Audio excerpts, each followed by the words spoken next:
Hello, and thanks everybody for joining my presentation today on the convergence between engineering and data science. It's so good to be back in person at conferences, to see the whites of people's eyes here in Stockholm, and thanks everybody as well. Hopefully there's people online listening to this as well. I've been told there are. I'm a data strategist here at Altair. I work on enabling and empowering a lot of our clients to move from traditionally an engineering space towards the data science space. Altair as a company have been around for 30 years. We have 6 or 7 offices in Sweden, but traditionally we've focused on the engineering domain and doing 3D design of every car you've ever driven, any plane you've ever taken on holidays. If you're into golf or into tennis, any racket or club you've used has likely been designed using Altair simulation tools. What we saw in the market was that there was a growing convergence between that domain and this growing domain of data science, of advanced analytics, of machine learning, and that putting them together could forward each individual's agenda. What we saw in the market was, and we're all data practitioners in the room, we've all been to many conferences, we all know how much data and artificial intelligence works. It's proven to work, it's the single biggest driver of growth today, but we're also realists. We know that it's not scalable in its current form. I would say hands up if anybody knows any company in the world who has actually fully managed to scale AI enterprise-wide across every single department. If you walk around, if you're lucky enough to be here in Stockholm, if you walk around the conference hall, there are so many fantastic vendors and technology on show. So clearly AI works, it's not scalable, it couldn't be a technology problem because we have an abundance. So it must be a people problem. And that's what we're seeing as well, is that a lot of our clients were expecting these unicorn data scientists with the 3 skills on the Venn diagram to come together to forward the agenda. However, there's this growing headwind in the world where there's a scarcity of data scientists, there's a growing cost in employing these data scientists. You might say that the law of supply and demand will balance this out and there'll be more data scientists in the future. But currently today, Forbes is saying there's 250,000 data science jobs available, nobody to fill them. So we obviously need to do something, and we at Altair, we believe it's the age of the citizen data scientists. We believe you can't wait for people to come out of university. Every year, every week that you wait, you're losing out on some of the efficiency gains that we know is possible with data and AI. Why do we think it's the age of the citizen data scientists? Today we'll speak extensively about the engineering and manufacturing domain, but at this conference you'll see this type of message, really cross-vertical, cross-industry. Particularly within engineering, we believe it is because in the short term, in the EU alone, there's 3 million mechanical engineers, so there's no scarcity of resources there. And in the long term, engineers themselves, they have excellent domain expertise. It's built up over 20, 25 years. They have mathematical and statistical knowledge. What they don't have, of course, is a computer science background. They don't necessarily know how to code. They don't know how to build a machine learning model. But how do you solve that?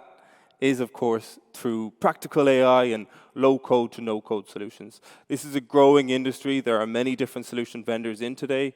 We're not talking about Altair per se. We're talking about this growing industry of low-code and no-code and scaling this to people that would have previously just called themselves a mechanical engineer or an aeronautical engineer that can now start calling themselves citizen data scientists. At Altair, we have solutions across the whole length and breadth. If you come to our booth, you'll see a demonstration of our data visualization platform for real-time data. Another day, you'll see us talk about data prep and data science and ML ops. So many different tools. What connects them, though, is you can do whatever you want without having to write code. The citizen data science market, according to Gartner, is growing about 5 times the rate of the expert data science market. However, I'm sure there's a lot of data scientists in the room, and surely at this conference, they are important in doing what they want to do. They want to solve the tricky challenges, and we need to partner up these expert data scientists to many domain specialists. Typically, the ratio is 1:5. If you can get all of these different people collaborating, you can start to really forward the data science agenda in your company. So I think gradually we're getting to this part where the term data scientist is starting to get a little muddy. You know, what is a data scientist? And people, I think, rail against that, and people are against that idea. I'm not so against that idea. I think everything evolves, and yes, you're going to have many different skill sets in the domain of data science, but I think we can have many different people calling themselves either an expert data scientist, a citizen data scientist. And you have people focusing on what they want to do. How many times have you spoke to a data scientist, maybe you are a data scientist, and you complain that 80%, 90% of your time is spent on prep, on mining, on feature engineering, on doing everything but what you want to do. Well, you want to do the modeling, you want to do the analytics. How many times have you spoke to a financial analyst or an engineer, and they've said, all I want to do is analyze my data, but I have to go through IT. So let them focus on what they want to focus on. Allow the citizen data scientist to do the basic data mining, to get insights from their data with no latency and pushing it to other departments. Allow the expert data scientists to focus on the challenging problems, to focus on the custom model development, the niche model development, to focus on scaling some of the bare bones solutions the citizen data scientists have done, and ensure that they're data buddies as well to these citizen data scientists. At the end of the day, you know, there's no such thing as an AI use case. It's a business use case amplified by AI. And the end goal has to be pushing these data science skills back into the individual business units. Why would you do that? Why would you listen to this guy on stage in Stockholm? Is because the statistics really, really stack up. If you allow expert data scientists to do what they want to do, no longer will they be churning and joining other companies in the constant search for the challenging topics, challenging problems. They'll be quite happy. They'll be much more productive. All of a sudden, you have a much bigger team. You're not talking about 10 people, 20 people. You're talking about 200, 300, 400 people working in this data science domain. You're talking about use cases you would never have heard about before. You know, sometimes I still think when you go into a company and people are trying to think what use cases they have to do, they Google it, they see what their competitors are doing. If you get the domain experts and data scientists speaking on the same page, in the same department, you'll find the most niche, novel use cases that are really, really, from day one, value generating. You'll have many more use cases. And one of our clients in the UK, Jaguar Land Rover, they say every use case they do has a 96 time the return on investment. So 10 times more use cases, 96 time ROI. You're talking big efficiency gains here if you can go after this practical AI proposition. If you still don't believe me, and if you still need maybe a bit of a scare tactic, if you read Accenture's paper from last year, there's some pretty scary statistics there, like 3/4 of executives saying that they might go out of business in the next 5 years if they don't scale AI. And this is how we believe you scale it. So does it work? Over the last 2-3 years, we've been really pushing this message in our wide engineering-based client base. And I could say, yes, fortunately, it does work. And we're starting to do a lot of different projects, starting small and scaling out. I'll take you through some. It's a short presentation today, so if you need more information, do stop me afterwards or send me a message online. Rolls-Royce, we all know who they are, what they do. They're designing their jet engines in Germany. If anyone has seen any of these jet engines, they're huge, they're super complex, they take well over 10 years to create, they cost hundreds of millions of dollars, they simulate the design of these engines, they then do this physical testing. Once they design on a model, they then put it into production. The testing period is intense. You have gallons of water coming through it. You put the engine into -30, -40 degree starts. So it's a really, really complex process. But they were finding that they were choosing the design of the engine when the data was at its most scarce. They were choosing the design at the very start rather than at the end once they'd done the physical testing. There was very little iteration they could do thereafter. However, with AI now, with artificial intelligence now, they're starting to the bots are starting to recommend design decisions much earlier in the process of creating these jet engines. So they're saving time, they're making these engines much faster, they're making them a lot more robust and a lot safer. and it's the engineers themselves. They've been doing these things for 30, 40, 50 years. When you give them a low-code solution, they are over the moon. They start to do things in days which would take them weeks, months previously. You can see the quote on the right-hand side of your screen. And it's a very similar use case that we're doing at Ford. One is designing jet engines. Ford is their stamping mills where they're putting different dyes and materials on the cars. Why is it a similar project? It's because before we got involved, they had people with 30, 40 years domain expertise that were doing this. It was trial and error. It was a huge material wastage. Stamping mills, it's about 60% material usage. 40% is completely wasted because of trial and error, because they're doing iterations to find this optimal quality approach. Again, with low-code solutions, this is something they could do so efficiently. They had a database. All they needed was a decision tree and the right domain experts who understood the data, and now they had the tool to go down a decision tree, to find the root cause, and to find the optimal stamping process. And it was over 90% accuracy. Again, the quote there on the left-hand side of your screen from their lead engineer, this guy absolutely loves this. He finds it absolutely incredible how easy it is to use and how cool, as he says, it is. Many other use cases we could talk about at Altair. From our history in simulation, we do a lot in using AI in the design process. We spoke about Rolls-Royce. Here in Sweden, there's a company called Nolato. They're a med tech company. They make auto-injectors to inject life-saving medicines at home. They're, again, speeding up the design process of these by 40%. They're reducing physical testing to almost zero by having AI recommend design decisions much earlier. That is, true convergence between these previously very distinct separate entities. Digital twin is a big one too. Gruppo Cimbali, they're an awesome Italian team. They make espresso making machines. Previously they would do a lot of physical testing of different machines, of different physical environments with different pressure and temperatures. Now they've created an entire digital twin, and they're starting to do predictive maintenance, not on the actual machine itself, but on the digital twin itself. And that speeds it up 30%. It actually, one of the presentations earlier was about sustainability using AI in that, and it's saving, I think, 30% on their energy loads as well. So some really great advantages out of that with the domain experts doing it. Outside of that world, we do a lot in automotive. Warranty analytics is something everybody knows. According to McKinsey, every automotive company spends on average $100 million a year in paying out warranty claims. We work with a company where their warranty bill is over £1 billion, which is 5% of their revenue. Now they get information from all sorts of different formats, from their testers, from the dealerships. They come in Excel, they come in PDF format, they come in text files.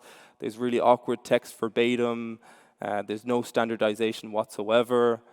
And what they wanted to do, these engineers, again, who would spend so long manually trying to bucket these into different priority levels, bucket them into RFM, recency, frequency, monetary value.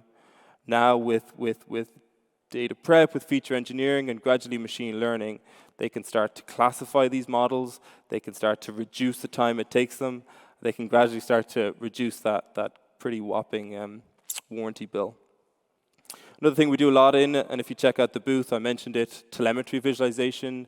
I'm a motor racing nut. I love it, and I think the data volumes in this space are really second to none. You're talking about a half terabyte of data in every race. You're talking about 10 terabytes of data created at HQ every week. They do 1,000 different designs on the F1 car every week. That's about 30,000 designs a season. When it's going around the racetrack, you're talking ingesting data volumes, which is more in a second than most credit card companies do in a day. So the information streams are just mega, and you can't have the latency of pushing this from a racetrack back to HQ to analyze. These things need to be done right on the spot. Visualize the temperature, the pressure, the vibrations, the weight of the car as it goes around the racetrack, and having AI recommend decisions to the people that are there, to the pit lane engineers, to the mechanics. Again, people in F1, there's enough data scientists to go around in F1. When you start to scale this to the motor rallies, we work with a car in the desert, the Dakar Desert Rally this year, where there's the software follows the car in a truck. It's installed on the server in the truck. So there, you have the mechanics. They're the ones that travel with the car. They're the ones that need to analyze the data. Predictive maintenance factory floor, I think we're all quite familiar with that one, and also quite a big use case for us. So with all of that, how do you start? It's exciting, it's fun, let's get going. Our tips generally come in these sort of 10 steps. The first one is about champions. It's about finding the people in your organizations to start this off, to gain the momentum. Typically, these people are young, they're hungry, they're motivated. They might see it as a way to accelerate their career trajectory. Find those people. As they succeed, others will follow. And start small. Start with 1 or 2 or 3 champions and scale out thereafter. Second big thing, of course, is use cases. Massage it into the domain specialists and the citizen data scientists what they need to look for. What are the manual processes you do today? What are the error-prone processes you do today?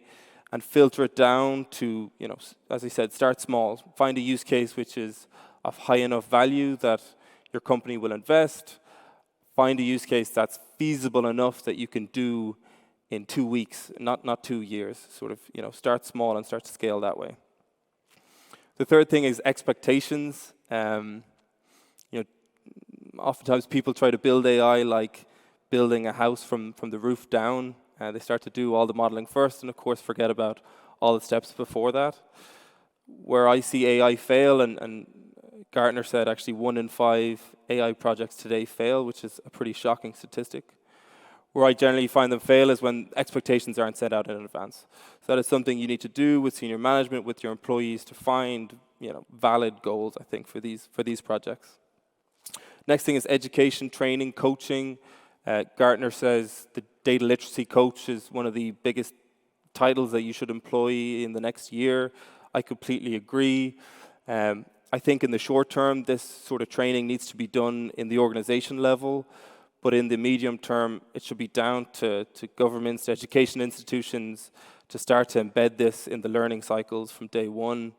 In the UK, they've released their AI strategy just last week, and they said there's 2,500 master's degrees now on the convergence between previous roles and data science, and sort of starting to embed citizen data science as a topic.